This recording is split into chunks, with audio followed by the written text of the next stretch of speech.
Hello everyone, my name is Jeanette of Goldberry's Gardens, and in this video I wanted to bring you along to update my reading journal with me.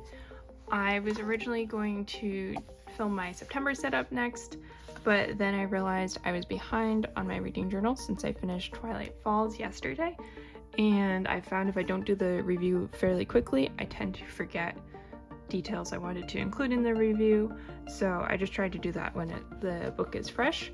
So I figured we'll set that up, and then probably next week I will be releasing my September plan with me video. I didn't expect the time-lapse to be this fast, so stay tuned till the end and I'll show you what I'm doing here. Now that I've updated all the stuff in the front of my journal, I am going to move over here and write my review. With this month, I've been doing review spreads using Archer and Olive's book review stickers, and that's been really fun. And other than that, it's kind of a minimal theme, but I think it still matches well with this first theme. I'd forgotten I was using the washi tape, so I put the washi tape here, and then I'll just use the stickers to write out the theme. One thing that bothers me in the Archer and Olive tape is that it has my reading list after every single rotation of the washi tape. Like, it has all of these title, so book review, title, genre, author, dates, review, book quotes, rating, and then it always says my reading list, and I'd be fine with not having a my reading list spot because that doesn't really help me. But I just usually put it in the back of my journal with my other cut-off washi tapes back here. So that's what we'll be starting with, and then I'll lay everything out and get to writing the review. For my book reviews, I like to start with the functional elements of the spread. So in this case, that is the washi tape that says title and author and all of those things. Then I started to stamp the wrong title, which was the first book in the series, and then I put down some sticker paper to correct that and then stamped over it. I had the book cover printed out ahead of time, so I was able to put that in, and then I wrote down the compile rating because that way I can have my star review. Now, in this review, there will be spoilers, but not in the voiceovers, so just be aware if you pause and read the review, you might learn some things that otherwise you wouldn't have known. The stickers, the little flower stickers, are from Fayware, and I didn't have cherry blossoms, which would have matched the theme of the book, but I thought those would still work and be appropriate for the spring season.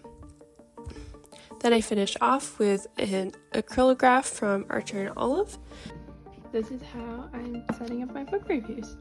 I hope you enjoyed this video and that my setups and illustrations inspired you a little bit. Again, there are no spoilers in the voiceover, but if you read the review, there are some spoilers there.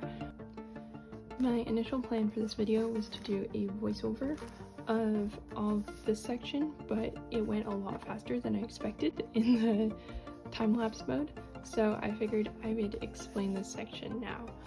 So up here was my book goal, and I was trying to get to 36 books, and I hit that in June. So then for July, I just started putting my books here, and then August, and then I'll just keep putting them in between until I get back down because I do not have enough room for all the books. Next year, I think I will get rid of the days read because I'm reading pretty much every day and not keeping up with this. And at that point, I'll just have a full page of reading goal, and I think my goal next year is just going to be like 40, but I will leave space for more as I read more than 40. This is still my bingo, and I've only gotten one bingo that I think goes this direction, but I can't fill out. It's not really a romance for this book. It's not a banned book. It's not published this year. There are not forewords in the title. This particular one was not recommended to me. It is not a fairy story, so it doesn't count for any of those, but I will be able to count another book very soon, I think. Then I have my series tracker, and I was able to fill out Twilight Falls. I just wrote the initials of the books so I wouldn't forget.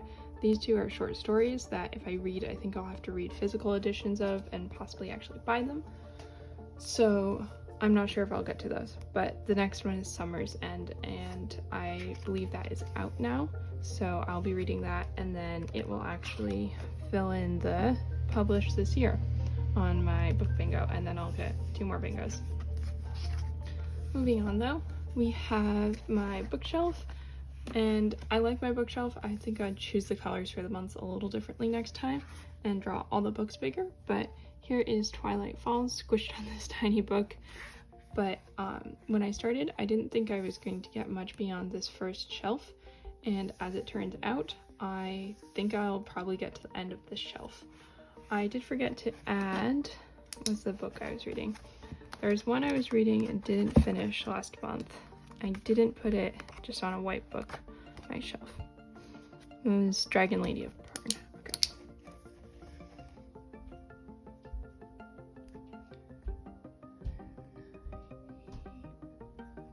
Okay. Just so I can have a record of this, but it won't get colored in because I didn't actually finish it. And then the next one would be my book bracket, and we won't know what's going in the book bracket until the end of the month. And what I might do, so I don't have the hassle that was this page, is just wait until December and then fill out until January, and fill out this entire book bracket, and then figure out which book will be my top for the whole year. I also updated the highlighting for which books are which. I forgot to write in the numbers, and this just helps me keep track of when I'm reading the books. I try to make the colors kind of match the covers of the books because then I'm less likely to forget what I'm reading. I hope you enjoyed the video, and I'll see you again next time. Bye.